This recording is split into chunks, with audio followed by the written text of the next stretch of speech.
Overseas, former advisor to the Clinton and Bush administration, Steve Gill. Steve, good morning to you. Good morning. Well, how did President Biden do? Well, you know, these State of the Union addresses are about a lot about pomp and visibility, but they rarely have any long-term effect for a president of either party. I think that's going to be the case with President Biden. I don't think he's going to get much of a bump out of his speech, and whatever bump he gets really isn't going to last very long.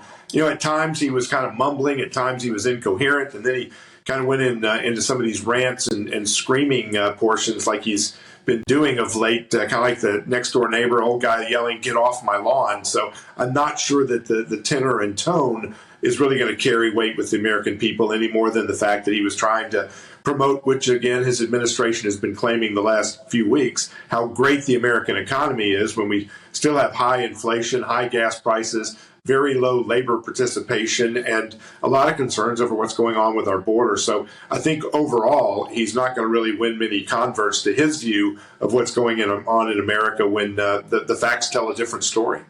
You know, I think it's one of those set-piece events where the world kind of tunes in, and it's just a real shock, I think, for me. I don't know what you think, Eamon. When you see him speak and you just think, my goodness, he's 80. Is he okay?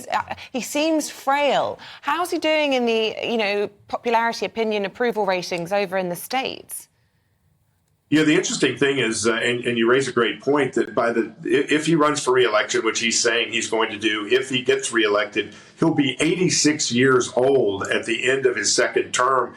And he does look frail. When he walks, when he talks, he seems incapable of really commanding a strong performance. And that's reflected in the polls. Even Democrats, his own party, are saying they're, you know, in huge numbers, they don't want him to be their nominee to run for president again. And I think that I don't think the speech is going to change much of that. The big winner tonight, you had the youngest governor in the United States, Sarah Huckabee Sanders, who was Donald Trump's press secretary for a while, newly elected governor of Arkansas. She did the Republican response to Joe Biden's speech. Now, typically these responses compared to, you know, the big hall in Congress look pretty weak. You almost look like a hostage video. But she did a great job and really laid out the criticisms and the fact checking of Joe Biden's speech. And I think she was really the big winner tonight, not Joe Biden.